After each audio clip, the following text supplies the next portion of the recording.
పత్రికల్లో వచ్చిన ప్రధాన వార్తలను చూద్దాం. ముందుగా నమస్తే తెలంగాణ చూస్తున్నాం. నమస్తే తెలంగాణలో బూతు పిత అబద్ధాల మోత అంటూ రేవంత్ రెడ్డి మొన్న అసెంబ్లీలో మాట్లాడినటువంటి మాటల పట్ల చాలా తీవ్రంగా రియాక్ట్ అయ్యారు మాజీ మంత్రి హరీష్ రావు.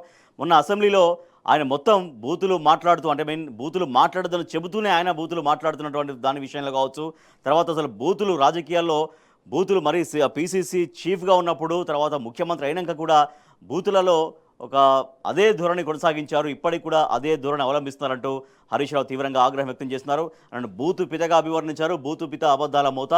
రేవంత్ రెడ్డి బొంకుల్ని చీల్చి చెండాడిన హరీష్ రావు డాక్యుమెంట్లు ఆధారాలతో సీఎంకు స్ట్రాంగ్ కౌంటర్ ఇచ్చారు. కాంగ్రెస్ ముసుగులో ఉన్న బీజేపీ మనిషి రేవంత్ రెడ్డి అంటూ ఆయన మండిపడ్డారు.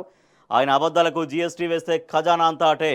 బూతుల పోటీ అంటూ పెడితే రేవంత్కే ఫస్ట్ ప్రైజ్. కృష్ణా నీళ్లపై అసెంబ్లీలో సీఎం దుర్మార్గపు ప్రచారం చేశారు. రాయలసీమ లిఫ్ట్ పైన కొట్లాడి స్టే తెచ్చిందే బీఆర్ఎస్. రాయలసీమ లిఫ్ట్కు సంబంధించి కూడా మొన్న సీఎం మొత్తం అసెంబ్లీలో మొత్తం అబద్ధాలు మాట్లాడారు. బీఆర్ఎస్ ప్రభుత్వ హయాంలోనే మొత్తం రాయలసీమ జలాలన్నీ కూడా ఆంధ్రప్రదేశ్ రాయలసీమ ప్రాంతానికి వెళ్ళిపోయాయంటూ ఆయన ఆరోపించారు. కానీ నిజంగా రాయలసీమ లిఫ్ట్ పనుల్ని స్టే తీసుకొచ్చి ఆపిందే బీఆర్ఎస్. అదే విషయాన్ని నిన్న మాజీ మంత్రి హరీష్ రావు గుర్తు చేశారు. చంద్రబాబు ఇంట్లో చేపల పులుసు తిన్న ఉత్తమ్ కృష్ణా నీళ్లు తీసుకుపోతుంటే చేతులు కట్టుకున్నాడు. మన నీళ్లను కొట్టేసిన ఆదిత్యనాథ్ సీఎంకు సలహాదారుడు. 1,50,000 కోట్ల అప్పుతో నువ్వు కట్టిన ప్రాజెక్టు ఏంది? రాష్ట్ర అప్పులపై నువ్వు చెబుతున్నది కరెక్టా? నీ సర్కారు అసెంబ్లీలో పెట్టిన శ్వేతపత్రంలో చెప్పింది కరెక్టా అంటూ ప్రశ్నిస్తున్నారు హరీష్ రావు. సో ఇప్పటిదాకా రాష్ట్ర ప్రభుత్వం ఏర్పడినటువంటి 15 నెలల కాలంలోనే 1,58,000 కోట్ల పైచిలకు ఇంకా అప్పు తీసుకొచ్చామని మొన్న స్వయంగా ముఖ్యమంత్రి రేవంత్ రెడ్డి అసెంబ్లీలో ప్రకటన చేశారు. అసెంబ్లీలో ఒప్పుకున్నారు. సో మొదటి నుంచి కూడా బీఆర్ఎస్ కావచ్చు, తర్వాత ప్రభుత్వ పనితీరును పరిశీలిస్తున్నటువంటి వాళ్ళందరూ కూడా చెప్తున్నారు మొత్తం పూర్తిగా అప్పులమయం అయిపోయింది రాష్ట్ర ప్రభుత్వం. కాంగ్రెస్ ప్రభుత్వం మొత్తం అప్పులు చేస్తుంది. ఆదాయాన్ని పెంచుకునేటువంటి మార్గాలు ఏవి అన్వేషించకుండానే మొత్తం అప్పులపైన డిపెండ్ అవుతుంది అంటూ మొదటి నుంచి చెప్తున్న మాట నిజమైంది. ఎస్, ఈ 15 నెలల కాలంలో నేను డిప్యూటీ సీఎం భట్టి విక్రమార్క ఇంకా మంత్రులు అందరం కలిసి రాష్ట్ర ప్రభుత్వంగా 1,58,000 కోట్ల పైన అప్పు చేశామని నిండు అసెంబ్లీలో ముఖ్యమంత్రి రేవంత్ రెడ్డి అంగీకరించారు. మహానేత సావు కోరుకుంటావా? మనిషివేనా? కేసీఆర్కు బేషరతుగా క్షమాపణ చెప్పు రేవంత్ అంటే డిమాండ్ చేశారు. నాటి కాంగ్రెస్ పాపమై నేడు తెలంగాణకు శాపం. ప్రభుత్వ నేరపూరిత నిర్లక్ష్యంతోనే సాగు సంక్షోభం. సీఎంపై నిప్పులు చెరిగిన మాజీ మంత్రి హరీష్ రావు. సో ఇది కాంగ్రెస్ తెచ్చిన కరువు, ఇది కాలం తెచ్చిన కరువు కాదు అంటూ ఆయన ఆగ్రహం వ్యక్తం చేశారు. డాటా లేకనే సీఎం డర్టీ డైవర్షన్ చేస్తున్నారు. సో డాటా ఉండాలి. రాష్ట్రానికి సంబంధించినటువంటి అనేక విభాగాల్లో ఎట్లా ఉంది పరిపాలన, ఎట్లా ఉంది పరిపాలన ప్రగతి, ఎట్లా ఉంది ఆ ప్రగతి ఫలితాలు ఎట్లా ప్రజలకు అందుతున్నాయి, సో దానికి సంబంధించి ఉండాలి. లేదంటే గత ప్రభుత్వం కూడా జెన్యున్గా ఏం చేసిందనేది ఒక డాటా అనేది ఉండాలి. కానీ డాటా లేకుండానే ఒక డైవర్షన్ పాలిటిక్స్ దిగుతున్నారు సీఎం రేవంత్ రెడ్డి అంటూ ఇష్టారీతిన మాట్లాడుతూ చర్చ మొత్తం పక్కదారి పట్టే విధంగా ఆ రకంగా డైవర్షన్ డ్రామా నడిపిస్తున్నారంటూ ఆగ్రహం వ్యక్తం చేశారు. హరీష్ పించ్ హిట్టింగ్ మనం చూస్తున్నాం. బూతుపిత రేవంత్ తెలంగాణ జాతిపిత కేసీఆర్ అంటే ఆయన అభివర్ణించారు. అడ్డమైన భాషకు అడ్డగోలు అబద్ధాలకు ఆద్యుడు రేవంతే. మేము డాటాను నమ్ముకుంటే ఆయన డట్టిని నమ్ముకున్నాడు. బూతులు మాట్లాడిందే ఆయనకు బువ్వ నోట్లోకి పోదు కావచ్చు. అందాల పోటీలాగా తిట్ల పోటీలు పెడితే రేవంత్ రెడ్డికే ఫస్ట్ ప్రైజ్. నువ్వు రాహుల్ సెక్యూరిటీ లేకుండా అశోక్ నగర్కు రండి, నిరుద్యోగులు మీ వీపులు సాఫ్ చేస్తారు. సో ఇది నిరుద్యోగుల విషయంలో అప్పుడు గత బీఆర్ఎస్ ప్రభుత్వ హయాంలో కాంగ్రెస్ పార్టీ అధికారంలోకి రాగానే సంవత్సరానికి 2 లక్షల ఉద్యోగాలు ఫుల్ఫిల్ చేస్తామన్నారు. అశోక్ నగర్ వేదికగా రాహుల్ గాంధీ కావచ్చు, సీఎం రేవంత్ రెడ్డి కావచ్చు, అప్పుడు పీసీసీ చీఫ్గా ఉన్నటువంటి రేవంత్ రెడ్డి కావచ్చు, ఇంకా కాంగ్రెస్ నాయకులందరూ కూడా అశోక్ నగర్లో విద్యార్థులకు అనేక హామీలు ఇచ్చారు. వాళ్ళ చేత ఓట్లు వేయించుకున్నారు. కానీ జాబ్ క్యాలెండర్ అనేది ప్రాపర్గా లేకపోవడం, తర్వాత వాళ్ళు ఫుల్ఫిల్ చేస్తానన్నటువంటి ఆ ఉద్యోగాలు ఫుల్ఫిల్ చేయకపోవడంతో ఆగ్రహాలు వ్యక్తమవుతున్నాయి. అందుకే మీరు రండి, అక్కడికి రండి, అశోక్ నగర్కి రండి అంటూ హరీష్ రావు రాహుల్ గాంధీని అండ్ సీఎం రేవంత్ రెడ్డిని పిలుస్తున్నారు. మీడియాలో ట్రోల్ చరిత్ర రేవంత్ రెడ్డిదే. వ్యక్తిత్వ హననం చేయడమే వృత్తిగా ఎంచుకున్న వ్యక్తి రేవంత్. సోషల్ మీడియా వేదికగా అసత్యాల్ని వండి వార్చడంలో దిట్ట. Father of body shaming Revanth Reddy. అబద్ధాలకు అసత్యాలకు బ్రాండ్ అంబాసిడర్ రేవంత్ రెడ్డి. అబద్ధాలకు జీఎస్టీ వేయాల్సి వస్తే రాష్ట్ర ఖజానా మొత్తం రేవంత్ అబద్ధాలకు సరిపోదు అంటూ ఆగ్రహం వ్యక్తం చేశారు. ప్రపంచ సుందరి పోటీలు కాదు, హైదరాబాద్లో తిట్ల పోటీలు పెడితే రేవంత్ రెడ్డికే మొదటి బహుమతి వస్తుందంటూ హరీష్ రావు ఆగ్రహం వ్యక్తం చేశారు. ఎస్ఎల్బీసీ ప్రమాదంలో చిక్కుకున్న వారి జాడ గురించి అడిగితే పైశాచిక ఆనందమా? బాధిత కుటుంబాలకు భరోసా ఇవ్వాల్సింది పోయి చేపర్లు తిరుగుతూ మంత్రి ఇంటర్వ్యూలు ఇవ్వడం, చేపల పులుసు వండించుకొని తినడాన్ని ప్రశ్నిస్తే పైశాచిక ఆనందమా? నల్లమల నుంచి వచ్చిన బిడ్డనని చెప్పుకునే ముఖ్యమంత్రి ప్రమాదం జరిగి 10 రోజులైనా అక్కడికి ఎందుకు పోలేదు అనేది కూడా ఆయన ప్రశ్నిస్తున్నారు. కాంగ్రెస్ పాలనలో గురుకులాల్లో విద్యార్థుల ఎన్రోల్మెంట్ తగ్గిందని హరీష్ రావు చెప్పారు. 298 నుంచి 1000కి గురుకులాలను కేసీఆర్ పెంచారు. ప్రతి విద్యార్థి మీద 1,20,000 రూపాయలు ఖర్చు పెట్టి నాణ్యమైన విద్య మంచి భోజనం అందించారు. సో ప్రతి విద్యార్థికి ఒక ప్రైవేట్ హాస్టల్స్లలో ఎట్లా ఉంటాయో నాణ్యమైనటువంటి భోజనం ఒక్కొక్క విద్యార్థి మీద చదువుకి తర్వాత భోజనానికి తిండికి అంటే వసతికి అంతా కలిపి ఒక్కొక్క విద్యార్థి మీద 1,20,000కు పైగా ఆనాడు బీఆర్ఎస్ ప్రభుత్వం వెచ్చించింది. గురుకులాల వ్యవస్థ పట్ల నమ్మకం పెంచింది. కానీ ఆ గురుకుల వ్యవస్థ అనేది ఇవాళ నానాటిగా దిగజారిపోతున్న పరిస్థితి. ఆ వ్యవస్థను ప్రభుత్వం ఇన్ని సంఘటనలు జరుగుతున్నా కూడా, ఫుడ్ పాయిజన్ సంఘటనలు జరుగుతున్నా కూడా, కొంతమంది విద్యార్థులు ఆత్మహత్య చేసుకుంటున్నా, కొంతమంది విద్యార్థులు మేము హాస్టళ్లలో ఉండలేమని ఇంటికి పోయి మళ్ళీ హాస్టల్కి రాకుండా అక్కడే ఆగిపోతున్నా, కొంతమంది తప్పించుకుపోతున్నా కూడా గురుకుల వ్యవస్థ మాత్రం పట్టించుకోవట్లేదు. ఇంకా అది అలాగే భ్రష్టు పట్టుపోతున్న పరిస్థితి, దిగజారిపోతున్నటువంటి పరిస్థితి. సో ఒకప్పుడు వ్యవస్థ చాలా వెలుగొందిన వ్యవస్థ ఇవాళ మరి ఎందుకు మసకబారుతుంది అనే విమర్శ కూడా ప్రభుత్వం చేసుకోవట్లేదు అనేది నిన్న హరీష్ రావు స్పష్టం చేశారు.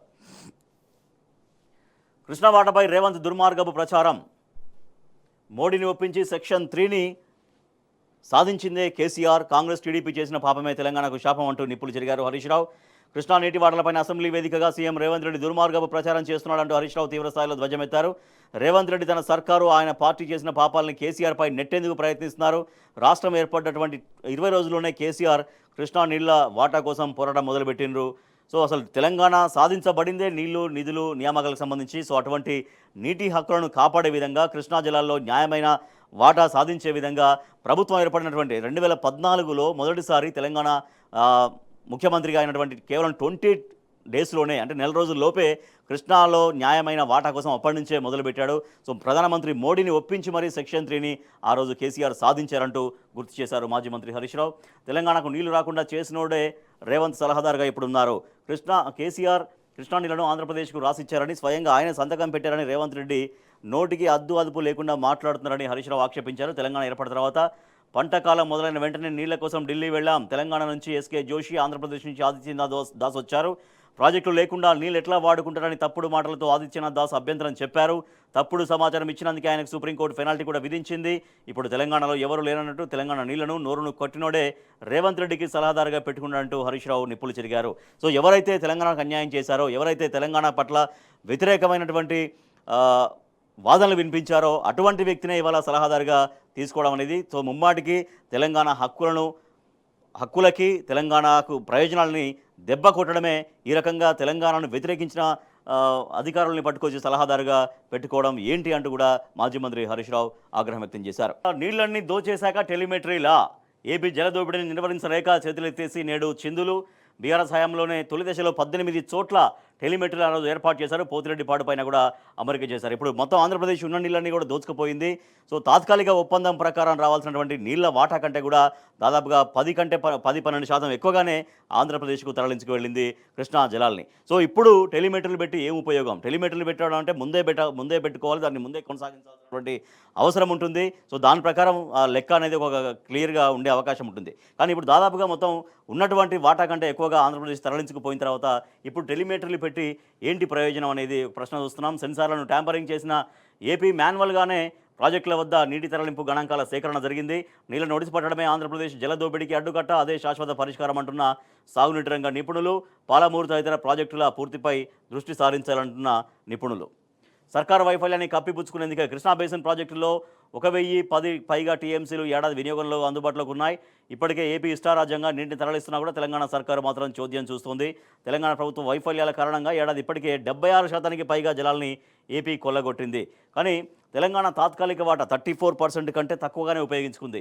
సో యాక్చువల్గా ఒప్పందం ప్రకారం 34 అనే వాడుకోవాలి, కానీ 34 కూడా వాడుకోకుండా ఉన్న జలాల్ని మొత్తం ఆంధ్రప్రదేశ్ తరలించుకోవడంతో కేవలం 24% మాత్రమే జలాల్ని తెలంగాణ వినియోగించుకుంది. సో ఇట్లా ప్రభుత్వం అనేది ఏపీ జలదోపిడికి అడ్డుకట్ట వేయలేక, తెలంగాణ నీటి హక్కుల్ని కాపాడలేక చేతులెత్తేయడంతో ఇవాళ మొత్తం తీవ్ర ఇబ్బందులు ఎదుర్కొంటుంది రాష్ట్ర రైతాంగం రోడ్ల మీదకి వచ్చి తాగునీటి కోసం డిమాండ్ చేస్తున్నారు. ఆ వైఫల్యాన్ని కప్పిపుచ్చుకునేందుకు ముఖ్యమంత్రి రేవంత్ రెడ్డి, ప్రభుత్వ పెద్దలు ఎదురు దాడికి దిగుతున్నటువంటి పరిస్థితి. సో చాలా బాహాటంగా, చాలా బహిరంగంగా ఆంధ్రప్రదేశ్ ఇప్పుడు అసలు ఎండాకాలం ఇంకా స్టార్ట్ అయిపోయింది. ఎండాకాలం ఇంకా ముందుంది అసలైన ఎండాకాలం. ఇది మార్చి సగం అయిందంటే మార్చి ఉంది, ఏప్రిల్ ఉంది, మే ఉంది. సో ఇవన్నీ కూడా ఇంకా 2.5 నెలల కాలం ఎండాకాలం విపరీతమైన ఎండాకాలం ఉంది కాబట్టి ఇప్పటికే సాగునీరు లేక రైతాంగం ఇబ్బంది పడుతున్నారు. తాగునీళ్ళ కోసం కటకట మొదలైంది. సో ఈ సమస్యలన్నీ ముందే గుర్తించాలి. ఇట్లా ఆంధ్రప్రదేశ్ అక్రమంగా బయటికి నీరుని తరలించకుండా ఉంటే ఆ సాగునీళ్ళందరూ కూడా తెలంగాణ పొలాలకి పారించవచ్చు. తద్వారా భూగర్భ జలాలు పెంచవచ్చు. తాగునీటి సమస్యను దాదాపుగా ఎక్కువ శాతం వాటిని నివారించవచ్చు. కానీ అటువంటి ఆలోచన లేకపోవడంతో ఆంధ్రప్రదేశ్ ప్రభుత్వం అడ్డగోలుగా చాలా బహిరంగంగా నీటిని తరలించకపోతుంటే మౌనం వహించింది తెలంగాణ ప్రభుత్వం అంటూ ఆగ్రహం వ్యక్తమవుతుంది. సో వాటిని కప్పిపుచ్చుకునేందుకు గత బీఆర్ఎస్ ప్రభుత్వం పైన ఇంకా బదనం చేస్తూ ముఖ్యమంత్రి రేవంత్ రెడ్డి వ్యాఖ్యానిస్తున్నట్టుగా చెప్తున్నారు. సీఎంపై కాంగ్రెస్ చేసిందేమీ లేదు. అనుమతుల రద్దును తమ ఘనతగా సర్కారు ప్రచారం చేసుకోవడం సిగ్గుచేటు. ఆదిత్యనాథ్ దాస్ను నియమించి పరువు తీసింది. రాయలసీమ ప్రాజెక్టుపై ఎన్జీటీలో కేసు వేసింది తానే అంటూ సామాజిక కార్యకర్త గవినోల శ్రీనివాస్ స్పష్టం చేసినటువంటి వార్త మనం చూస్తున్నాం. కుల నిపుణుల కమిటీలో ఫ్రెంచ్ ఆర్థికవేత్త థామస్ పికెట్టి నియామకంపై ప్రభుత్వ ఉద్దేశం ఏంటి? కుల వ్యవస్థపై అవగాహన ఉందా?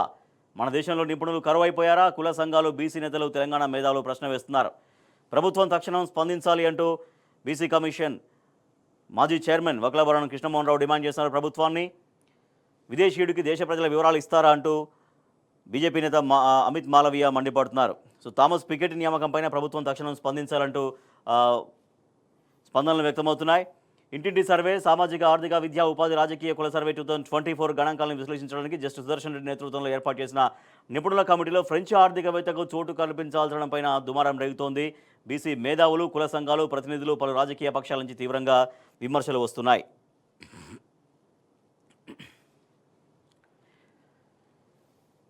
గ్రూప్ 2లో ఇన్వాలిడ్ కారణాలు ఏంటి? 13,000 మంది ఫలితాలు ఎందుకు ఇవ్వలేదు? గ్రూప్ 1 హాల్ టికెట్లు వేరు ఎందుకు? తెలుగు మీడియం వారికి అన్యాయం, వారి అనుమానాలను నివృత్తి చేయాలి. MLC Kalvakuntla Kavitha demand. శాసన మండలిలో లేవనెత్తాలని ఎమ్మెల్సీ కవితకు అభ్యర్థుల విజ్ఞప్తి. మూల్యాంకనం సరిగ్గా లేదంటూ ఆరోపించారు. Telangana history, future KCR.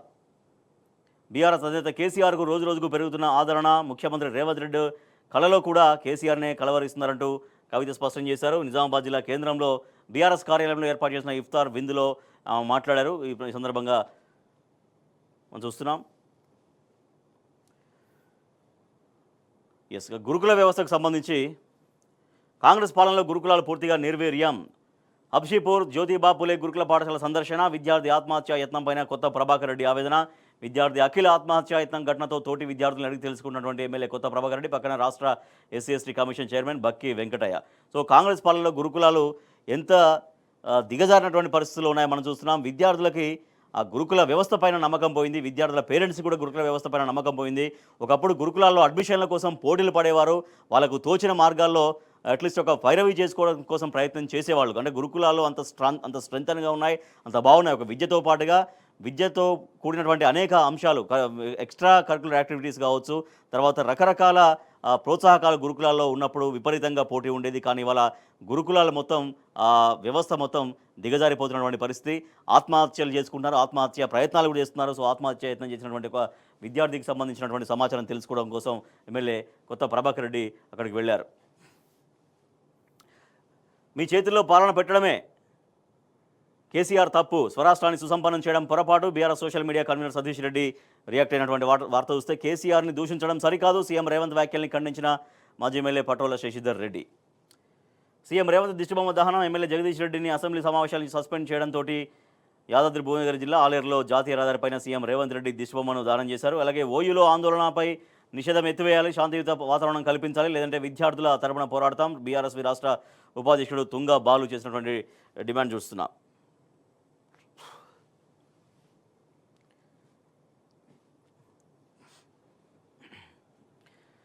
అన్నదాతల అరిగోస. So రైతుల ఇబ్బందులు కొనసాగుతూనే ఉన్నాయి. సాగునీరు లేక తీవ్రంగా ఇబ్బందులు పడుతున్నారు. చేతికొచ్చినటువంటి పంటను ఇంకా ఏం చేయాలో తెలియక చాలా చోట్ల పశువులకు మేతగా వేసుకుంటున్నారు. చాలా వరకు ప్రయత్నాలు చేస్తున్నారు, మానవ ప్రయత్నం చేసి వాటిని కాపాడుకోవాల్సిన పరిస్థితి. అదేంటంటే ప్రభుత్వం ఒక ప్రణాళిక లేకపోవడంతో సాగునీళ్ళు అందించడంలో వైఫల్యం చెందడంతో ఇక రైతులే ట్యాంకర్లు తీసుకొచ్చుకొని ఆ పొలాలను తడుపుకొని పొలాలని కాపాడుకునే ప్రయత్నం చేస్తున్నారు. సో అట్లా ఎంతగానో కాపాడుకుంటారు. సో ఎప్పుడో ఒకసారి ప్రభుత్వం నుంచి నీళ్లు రాకపోతే తప్పించి ఎప్పుడో ఒకసారి పంటలు ఎండిపోక తప్పదు. సో అట్లా ఎంతో ప్రయత్నాలు చేస్తున్నారు పంటల్ని కాపాడుకోవడానికి. చాలా చోట్ల పంటల్ని కాపాడుకోలేక చేసేదేవి లేక కళ్ళ ముందే తమ పంటల్ని పశువులకి మేతగా వేసుకుంటున్నటువంటి ఒక విషాదకరమైనటువంటి ఘటనలు మనం చూస్తున్నాం. అలాగే బోర్ల విషయంలో కూడా ఇప్పుడు మళ్ళీ బోర్లు వేసుకుంటున్నారు. ఎందుకంటే బోర్లు వేసుకునైనా కూడా ఆ నీళ్లు పొలాలకు పారించుకుందామని. కానీ ఎక్కడ బోర్లు వేసినా కూడా దాదాపుగా నీటి చుక్క కూడా కనిపించని పరిస్థితి. సో ఇప్పుడు ఇంకా పూర్తి ఎండాకాలం రాకముందుకే ఇది ఇది పరిస్థితి. అంటే భూగర్భ జలాలు ఉంటే బోర్లు వేస్తే ఆ భూగర్భ జలాల నుంచి ఆ బోరుకి జలం అందుతుంది. దాంతో బోర్లో వాటర్ పడతాయి. కానీ ఎక్కడ వేసినా కూడా బోర్లు పడలేదంటూ ఒక రైతు ఆవేదన వ్యక్తం చేసినటువంటి పరిస్థితి. వికారాబాద్ మండలంలో సిద్దులూరు అనే గ్రామంలో 5 బోర్లు వేసినా కూడా చుక్క నీళ్ళు రాలేదు. సారు పంటలు పండేదెట్ట, ఓవైపు నీళ్లు లేవు, మరోవైపు కరెంటు సమస్య.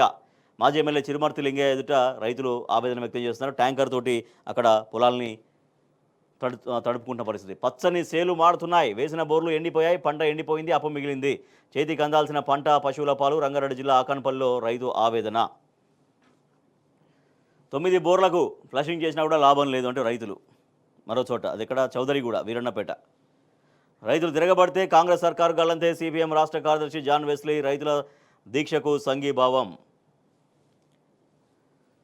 మహబూబ్నగర్ జిల్లా డోకూరు శివార్లో ఎండిన వరిని పశువులకు మేతగా వదిలేసిన రైతు చంద్రమౌళి ఫోటో చూస్తున్నాం. చేతికంది దశలో రైతుకు నీటి గోస, బోర్లు వేసినా కూడా నీళ్లు పడట్లేవు. ఎక్కడ చూసినా కూడా ఇదే. చూస్తే ఎండిన పంట చూస్తే ఏడిపోస్తుందంటూ రైతులు తమ బాధ వ్యక్తం చేస్తున్నారు. సాగునీటి కోసం రాస్తారోకో. మెదక్ జిల్లా హిందూ ప్రియాల్ చౌరస్తా వద్ద నిరసన.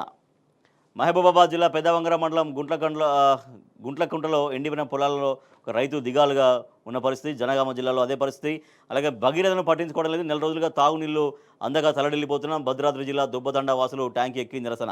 సో మిషన్ భగీరథ అనేది గత బీఆర్ఎస్ ప్రభుత్వం ప్రతి ఇంటికి స్వచ్ఛమైన నదీ జలాలని, శుద్ధి చేసినటువంటి నదీ జలాలని అందించాలి అన్నటువంటి ఒక గొప్ప సంకల్పంతో ఆ కార్యక్రమాన్ని తీసుకుంది. కానీ ఆ మిషన్ భగీరథ కూడా సరిగ్గా నిర్వహణ చేయకపోవడంతో చాలా చోట్ల తాగడానికి మంచినీళ్ళు కూడా లేకుండా తీవ్రంగా ఇబ్బందులు పడుతున్నారు ప్రజలు.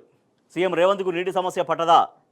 దాచుకోవడమే రేవంత్ రెడ్డి పైన. ప్రజాశాంతి పార్టీ అధ్యక్షుడు కేఏ పాల్ ఫైర్ నీటి సమస్య పైన ఎక్స్లో ఒక వీడియో రిలీజ్ చేశారు. సో ఆయన అమీర్పేటలో ఉంటాం మేము. అమీర్పేటలో ఇప్పుడు మార్చి ఇవాళకే నీళ్ళు రావట్లేవు. ఇంకా ఏప్రిల్, మే ఇదంతా ఎండాకాలం ఉంది. ఎండాకాలంలో నీళ్ళు ఎట్లా అందిస్తారంటూ కేఏ పాల్ ఆగ్రహం వ్యక్తం చేస్తూ ఆయన రాష్ట్రంలో తాగునీటి సమస్య ఎట్లా ఉంది, హైదరాబాద్ మహానగరంలో తాగునీటి సమస్య ఎట్లా ఉంది అంటూ ఆయన ఒక వీడియో కూడా రిలీజ్ చేశారు.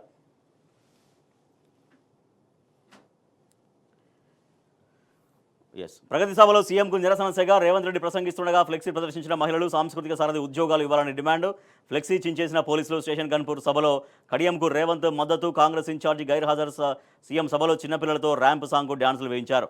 జనగామ జిల్లా స్టేషన్ గన్పూర్లో ఆదివారం జరిగిన ప్రజాపాలన ప్రగతి బాడ బహిరంగ సభలో సీఎం రేవంత్ రెడ్డికి ఫ్లెక్సీతో నిరసన తెలిపినటువంటి మహిళా కళాకారులు తమ ఉద్యోగాలకు సంబంధించి హామీ ఇచ్చారు. కానీ ఆ హామీ పూర్తిగా విస్మరించారంటూ ఆ కళాకారులు అక్కడ ఆగ్రహం వ్యక్తం చేశారు. ఇకపై అప్పులు చేయను, ఆదాయం పెంచి పేదలకు పంచుతా, అప్పు చేసి తినే పప్పుకూడుతో రాష్ట్రానికి ముప్పు, అప్పుల వల్లే పథకాలు అమలు చేయలేకపోతున్నా అంటూ స్టేషన్ గన్పూర్ సభలో ముఖ్యమంత్రి రేవంత్ రెడ్డి చెప్పినటువంటి విషయం చూస్తున్నాం. ఇప్పటిదాకా అప్పులు చేశాం, ఇక అప్పులు చేయమంటూ ముఖ్యమంత్రి చెప్పారు. సో అప్పులు ఉన్నాయి కాబట్టి రాష్ట్రం ఇప్పుడు వచ్చేటువంటి ఆదాయం మొత్తం అప్పులకు కడుతున్నాను కాబట్టి ఇవాళ పథకాలు అమలు చేయలేకపోతున్నాం అనే విషయాన్ని అక్కడ చెప్తున్నారు. సో అంటే ఫైనల్గా ఏంటంటే మేము చెప్పిన మాట నిలబెట్టుకోలేకపోయాం, ఇచ్చినటువంటి హామీలు అమలు చేయలేకపోయాం అనేది ముఖ్యమంత్రి రేవంత్ రెడ్డి ఆ సభ సాక్షిగా అంగీకరించినటువంటి పరిస్థితి. 2 లక్షల రుణమాఫీ అందరికీ చేయలేదు అంటూ కూడా ముఖ్యమంత్రి అంగీకరించారు. మరోపక్క అప్పు చేయలేదని చెప్తున్నారు, కానీ ఈసారి 1,50,000 కోట్ల అప్పు అంటూ మరొక వార్త మనం చూస్తున్నాం. ప్రభుత్వ బడ్జెట్ రుణాలు 80,000 కోట్లు, 40,000 కోట్ల బడ్జెట్ ఏతర రుణాలు తీసుకునే ప్లాన్, భూముల తనఖాతో 30,000 కోట్ల సమీకరణకు ప్లాన్ అంటూ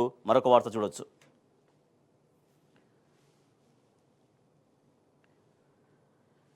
ఉచితాలు ఇస్తారు, జీతాలు ఇయ్యలేరా? నాడు హామీలు ఇచ్చినట్టు తప్పించుకుంటారా? ఉద్యోగుల్ని ఇంత మోసం చేస్తారా? హామీలు ఇచ్చినప్పుడు ఆర్థిక పరిస్థితి తెలియదా? అధికారం చేపట్టాక మోసం చేద్దామనుకున్నారా? విద్యకు, వైద్యానికో ఎక్కువ ఖర్చు చేస్తామంటే 2 గంటలేంటి, రెయ్యింబావులు పనిచేస్తాం. కాంగ్రెస్ సర్కారు తీరుపైన ఉద్యోగులు మండిపడుతున్నారు. చేత కాకపోతే దిగిపోండి అంటూ హెచ్చరికలు జారీ చేస్తున్నారు. ఇట్లా ఏ వర్గం కూడా తృప్తిగా లేని పరిస్థితి. ప్రతి వర్గానికి ఇచ్చినటువంటి మాట ఏ ఒక్క వర్గానికి కూడా నిలబెట్టుకున్న పరిస్థితి లేదు. కాబట్టి ఉద్యోగులు కూడా తీవ్రంగా ఆగ్రహం వ్యక్తం చేస్తున్నారు ప్రభుత్వం పట్ల. Telangana టుడేలో Revanth lying on Krishna water share, says Harish Rao, says Telangana's share was protected under previous BRS government. Congress government now surrendering it to Andhra Pradesh అంటూ ఆయన ఆగ్రహం వ్యక్తం చేశారు. రైట్, ఇవి దినపత్రికలో వచ్చినటువంటి ప్రధాన వార్త.